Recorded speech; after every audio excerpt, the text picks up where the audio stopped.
To become a very good documentary filmmaker, one of the very essential skills you must acquire at the beginning is shooting interviews. Interviews are an integral part of shooting a quality documentary video or even YouTube video, as I am doing just now. So the goal of this video is to get you up and running with how to shoot your very first YouTube video with 5 tips that I am going to be sharing with you in this video. And if you stick with me till the end of the video, I'll be sharing with you 2 extra bonus tips. And I've actually saved the best for the last. So make sure to watch this video to the end. Sit back, relax, let's figure this out.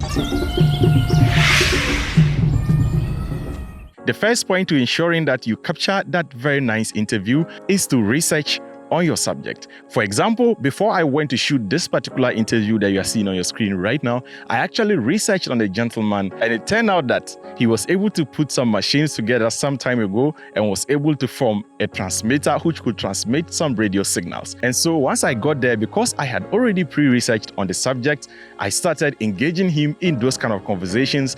Right off the bat, he became very comfortable and was ready to share a lot because he felt like I already knew him, or at least we had some common grounds of something of interest to talk about. So just endeavor to research on your subject before you go to shoot that video. Leverage on your existing equipment. Guys, don't strive to over-impress.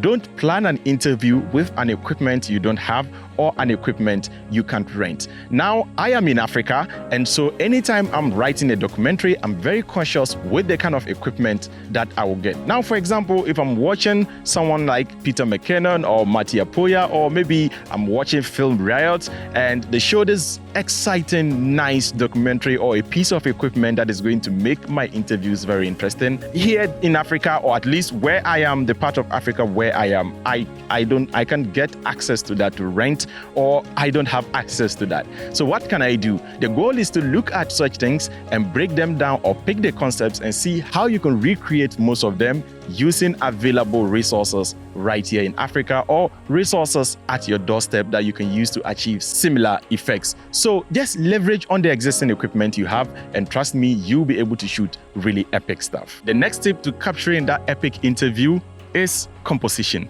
Now, this might be counterintuitive. I know on the internet you've come across every filmmaker saying, follow the rule of thirds. Put everyone at the edge of the screen, or do this, make sure the person is at the center, or do that.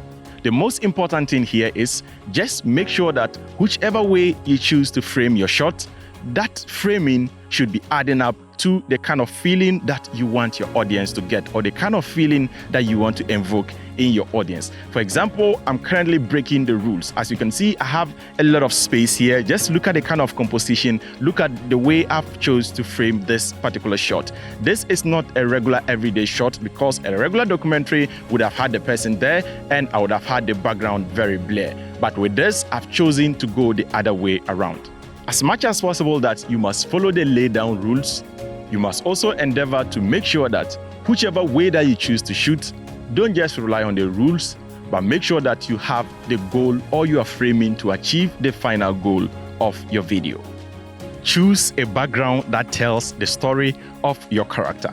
Guys, this is so important. I know most of you out there who are of the digital age, and because of the DSLR and mirrorless cameras, you are so addicted to bokeh, which is the blurring of the background.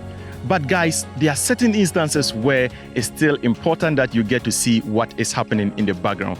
Trust me, it is not every time that you have to blur the background, let's say having like 1.2 or going down to, let's say, 1.0. There are certain circumstances where you can still have the blur, so just endeavor to get a mid-ground.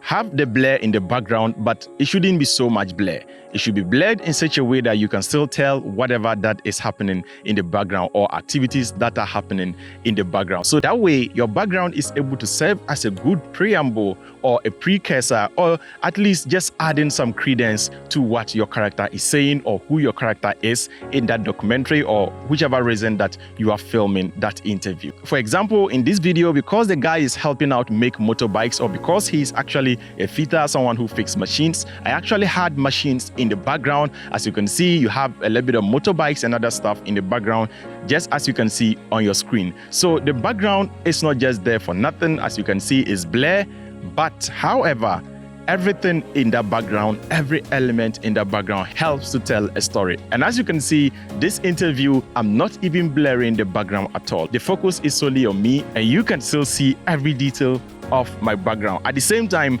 it's not still distracting because of the way I've chosen to compose my shot by putting me almost in the middle of the screen and also having the sun facing me straight, thereby using light and composition to help balance the shot so that your attention doesn't actually go to the background. So it is not absolutely every time that you must just use blur to separate the background. There are certain instances you can use light, you can use composition, or any other technique to separate your subject from the background instead of always relying on bokeh or relying on background blur. The final tip on the list is to select locations with good sound. Guys, trust me or not, even if the shot can be very good or the shot can be really nice, straight to the point, if your sound isn't good enough, then it is going to spoil, or at least it's going to take something out of your video. So as much as possible, when you get to that location, observe the location very well and make sure you take note of if there are cars passing by, if there are airplanes flying over, if there are nightclubs nearby, or there are any other thing that generates a lot of noise nearby. So before you hit record, before you shoot that interview,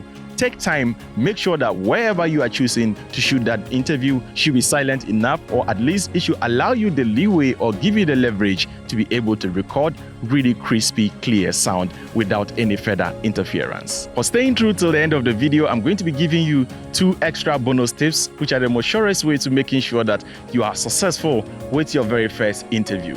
Now, the first bonus tip I want to leave with you is that endeavor to plan your interviews so that you shoot them during the day.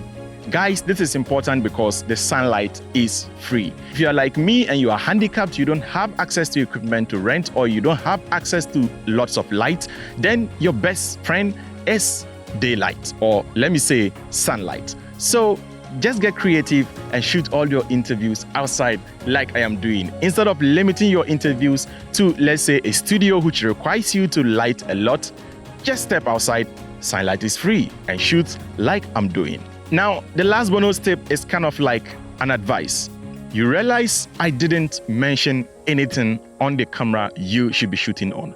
This is because these days, digital cameras have become so good that cameras is just, or choosing the right camera for a particular job is just a matter of personal preference.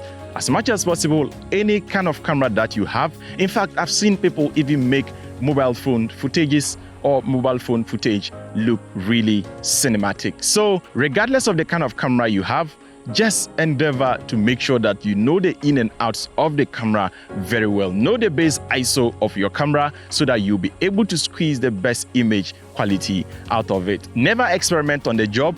Take time, pick every camera. Don't listen to YouTubers, guys. I'm not saying don't listen to any YouTuber, including myself, who makes a video on a camera. What I'm saying is, if you want to actually be on top of your game as a cinematographer, as much as possible, search for those cameras yourself and try them out. Do not listen to a YouTuber saying that this camera is good for this or is good for that. Now, I know this would work for people abroad or whichever parts of the world that they are, but if you're watching me from Africa or you're an African filmmaker, my brother, my sister, I understand the hustle. We don't have the leverage to be able to pick up cameras from manufacturers or from shops to try them out ourselves. So in that case, you still have to rely on YouTubers or advice from YouTubers in order to be able to pick up a camera for a shoot.